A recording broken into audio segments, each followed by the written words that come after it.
Okay, next we are going to study Hall effect. So, എന്താണ് quantum Hall effect എന്ന് മനസ്സിലാക്കുന്നതിന് മുമ്പ് നിങ്ങൾ എന്താണ് നോർമൽ ക്വാണ്ടം അല്ലെങ്കിൽ ക്ലാസിക്കൽ ഹോൾ എഫക്റ്റിൻ്റെ സെറ്റപ്പ് എന്താണെന്ന് മനസ്സിലാക്കിയെടുക്കണം. അപ്പം ക്ലാസിക്കൽ ക്വാണ്ടം ഹോൾ എഫക്റ്റ് എന്ന് പറഞ്ഞാൽ ഇത്രയേ ഉള്ളൂ.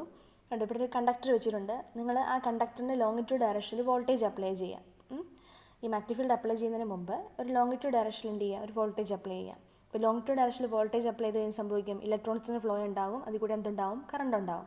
അപ്പോൾ ഇലക്ട്രോൺസ് ഫ്ലോ ചെയ്യുന്ന ഡയറക്ഷൻ എപ്പോഴും അങ്ങനെയായിരിക്കും, പോസിറ്റീവ് നെഗറ്റീവിലേക്കുള്ളൂ. അപ്പോൾ ഇലക്ട്രോൺസ് ഈ പോസിറ്റീവ് നെഗറ്റീവ് ഇങ്ങോട്ടാണ് ഫ്ലോ ചെയ്യുന്നത്. കറണ്ട് ഇതിന് ഓപ്പോസിറ്റ് ഡയറക്ഷനിൽ കറണ്ട് ആയിരിക്കും ഫ്ലോ ചെയ്യുന്നത്.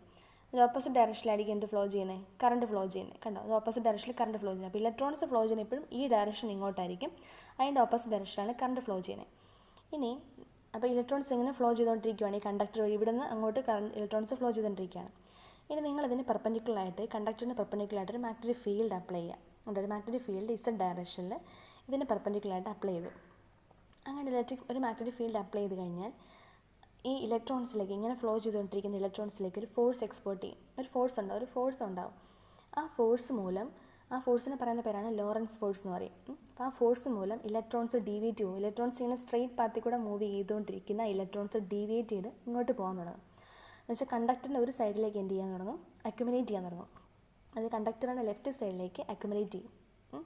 അപ്പം ഈ ഫോഴ്സ് മൂലം, ഈ ലോറൻസ് ഫോഴ്സ് മൂലം ഇലക്ട്രോൺസ് ഡീവിയേറ്റ് ചെയ്ത് കണ്ടക്ടറിൻ്റെ ഒരു സൈഡിൽ എന്ത് ചെയ്യും, അക്യുമുലേറ്റ് ചെയ്യും. സോ അപ്പം അങ്ങനെ ഇലക്ട്രോൺസ് എല്ലാം ഈ ഒരു സൈഡിൽ അക്യുമുലേറ്റ് ചെയ്യുക എന്ന് പറഞ്ഞാൽ ഓക്കെ, ഒരു നെറ്റ് നെഗറ്റീവ് ചാർജ് എന്ത് ചെയ്യുകയാണ്, ഈ ഇലക്ട്രോൺസ് ഇവിടെ തന്നെ. അപ്പോൾ ഇവിടെ നെറ്റ് നെഗറ്റീവ് ചാർജ് ആണെങ്കിൽ കറസ്പോണ്ടിങ്ങിൽ എന്ത് വരും, ഇവിടെ നെറ്റ് പോസിറ്റീവ് ചാർജസ് ആയിരിക്കും. അപ്പം നമ്മൾ ഈ വിഡ്ത്തിന് അക്രോസ് ആയിട്ട് നമ്മൾ മെഷർ ചെയ്ത് നോക്കുമ്പോൾ നമുക്ക് കിട്ടുന്ന വോൾട്ടേജിനെ പറയുന്ന പേരാണ് ഹോൾ വോൾട്ടേജ് എന്ന് പറയുന്നത്. അപ്പം ഇത് കഴിഞ്ഞിട്ട് ഇതിനെ ഈ വിഡ്ത്തിന് പെർപെൻഡിക്കുലറായിട്ട് നിങ്ങൾ മെഷർ ചെയ്ത് നോക്കുക, വോൾട്ടേജ് ആയിരിക്കും നിങ്ങളുടെ ഹോൾ വോൾട്ടേജ്. പിന്നാണ് ക്ലാസിക്കലായിട്ടുള്ള ഹോൾ എഫക്റ്റ് എന്ന് പറഞ്ഞാൽ. ഇനി ക്വാണ്ടം ഹോൾ എഫക്റ്റ് എന്ന് പറഞ്ഞാൽ നിങ്ങൾ ഒന്നുമില്ല, ഈ കണ്ടക്ടറിൻ്റെ സ്ഥാനത്ത്, ഇവിടെ എടുത്തിരിക്കുന്ന കണ്ടക്ടറിൻ്റെ സ്ഥാനത്ത് നിങ്ങൾ എന്ത് ചെയ്യണം, ഒരു ക്വാണ്ടം മെറ്റീരിയൽ, ഒരു ക്വാണ്ടം ബെല്ലോ ഒരു ക്വാണ്ടം വയറോ അങ്ങനെ എന്തെങ്കിലും ഒരു മെറ്റീരിയൽ കൺസിഡർ ചെയ്യാം. സോ അതിൻ്റെ എക്സ്പെരിമെൻ്റൽ സെറ്റപ്പാണ് നെക്സ്റ്റ് സ്ലൈഡിൽ കാണിച്ചിരിക്കുന്നത്. ഇപ്പം നിങ്ങളിവിടെ രണ്ട് റിസർവെയർ, രണ്ട് ഇലക്ട്രോൺ റിസർവെയർ ആണ്. ഇപ്പോൾ എന്ന് വെച്ച് കഴിഞ്ഞാൽ വോൾട്ടേജ് ഉദ്ദേശിക്കുന്നത്, ഇലക്ട്രോൺസ് വരുന്ന ഇവിടെ ഒരു വോൾട്ടേജ് ഉദ്ദേശിക്കുന്നത്. അപ്പോൾ ഒരു രണ്ട് ഇലക്ട്രോൺ റിസർവെയർ എടുക്കുക, അത് തമ്മിൽ നിങ്ങളൊരു ക്വാണ്ടം വയർ വെച്ച് കണക്ട് ചെയ്തിരിക്കുകയാണ്.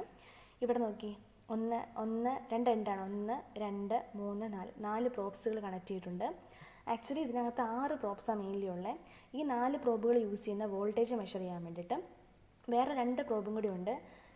ഈ റിസർവറിന് തൊട്ടടുത്തായിട്ടൊരു പ്രോബും ഉണ്ട്, ഇവിടെ ഒരു പ്രോബുണ്ട്. സോ ഈ 2 പ്രോബുകളാണ് ആക്ച്വലി കറണ്ട് മെഷർ ചെയ്യാൻ വേണ്ടിയിട്ട്.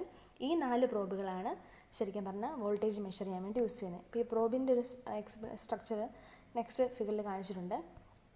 സോ ഈ ഫിഗർ നോക്കുക, കണ്ടോ, 1 2 3 4 ഈ 4 പ്രോബ്സുകൾ വോൾട്ടേജ് മെഷർ ചെയ്യാൻ വേണ്ടിയിട്ടും ഈ 2 പ്രോബുകളാണ് കറണ്ട് മെഷർ ചെയ്യാൻ വേണ്ടിയിട്ടും.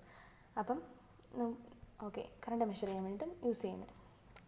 ഇനിയൊന്നുമില്ല, ഇപ്പോൾ ആക്ച്വലി നമ്മൾ എന്ത് ചെയ്യും, ഇപ്പം ഹോൾ എഫക്റ്റ് എന്ന് പറയുമ്പോൾ മാഗ്നറ്റിക് ഫീൽഡ് അപ്ലൈ ചെയ്യും. മാഗ്നറ്റിക് ഫീൽഡ് അപ്ലൈ ചെയ്യുമ്പോൾ നമുക്ക് കിട്ടുന്ന വോൾട്ടേജ് ആണല്ലേ, മാഗ്നറ്റിക് ഫീൽഡിന് കറസ്പോണ്ടിങ് ആയിട്ടായിരിക്കും എന്ത്, നമ്മുടെ ഹോൾ എഫക്റ്റ്. അപ്പം ഇതാണ് experimental setup of quantum Hall effect എന്ന് പറഞ്ഞാൽ. അപ്പം അപ്പോൾ നമുക്ക് ഇലക്ട്രോൺസ് ശരിക്കും പറഞ്ഞു കഴിഞ്ഞാൽ എന്ത് ചെയ്യും, ഈ ലെഫ്റ്റിൽ നിന്ന് റൈറ്റിലേക്ക് മൂവ് ചെയ്യാം, റൈറ്റിൽ നിന്ന് ലെഫ്റ്റിലേക്ക് മൂവ് ചെയ്യാം. ഇലക്ട്രോൺസ് മൂവ് ചെയ്യുമ്പോൾ അവിടെ എന്തുണ്ടാകുന്നുണ്ട്, കറണ്ട് ഉണ്ടാകുന്നുണ്ട്. നമുക്ക് കറണ്ടിനെ എന്ത് ചെയ്യാൻ പറ്റും, മെഷർ ചെയ്യാൻ പറ്റും.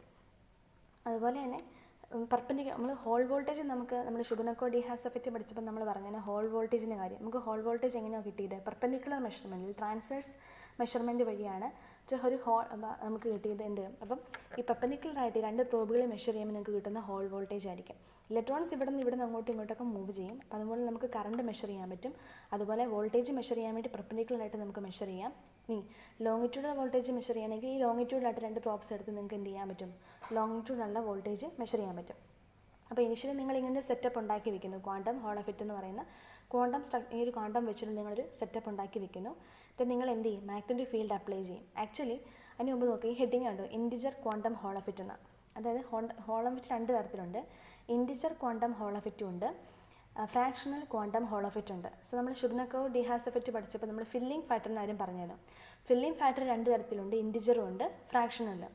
അപ്പം ഇൻറ്റിജർ ഹോൾ എഫക്റ്റ് എന്ന് പറഞ്ഞാൽ ഫില്ലിംഗ് ഫാക്ടർ എന്തായിരിക്കും, ഇൻറ്റിജർ ആയിരിക്കും. ഫ്രാക്ഷണൽ ഹോൾ എഫക്റ്റ് എന്ന് പറഞ്ഞാൽ അതിനകത്ത് ഫില്ലിംഗ് ഫാക്ടർ ഫ്രാക്ഷണൽ ആയിരിക്കും. ഫില്ലിംഗ് ഫാക്ടർ എന്ന് പറഞ്ഞാൽ എന്താണെന്നാണ് പറഞ്ഞത്, നമ്മൾ പറഞ്ഞു. അപ്പോൾ ആക്ച്വലി നിങ്ങളൊരു മാഗ്നറ്റിക് ഫീൽഡ് അപ്ലൈ ചെയ്യുമ്പോൾ, അല്ലെങ്കിൽ നിങ്ങളൊരു സെറ്റപ്പ് ഉണ്ടാക്കി നിങ്ങൾ മാഗ്നറ്റിക് ഫീൽഡ് അപ്ലൈ ചെയ്യുമ്പോഴേ അവിടെ എന്തുണ്ടാവും? അവിടെ രണ്ട് ലെവൽസ് എന്ത് ചെയ്യും? ഇപ്പോൾ എനർജി ലെവൽസ് ക്വാണ്ടൈസ്. അപ്പോൾ നിങ്ങളൊരു എനർജി അല്ലെങ്കിൽ ഒരു വോൾട്ടേജ് അപ്ലൈ ചെയ്യുമ്പോൾ, നിങ്ങളൊരു മാഗ്നറ്റിക് ഫീൽഡ് അപ്ലൈ ചെയ്യുമ്പോൾ, നിങ്ങളിപ്പോൾ ഇനിഷ്യലി ഈ ഒരു സെറ്റപ്പ് ഉണ്ടാക്കി നിങ്ങൾ മാഗ്നറ്റിക് ഫീൽഡ് അപ്ലൈ ചെയ്യുമ്പോൾ അവിടെ എന്തുണ്ടാവും?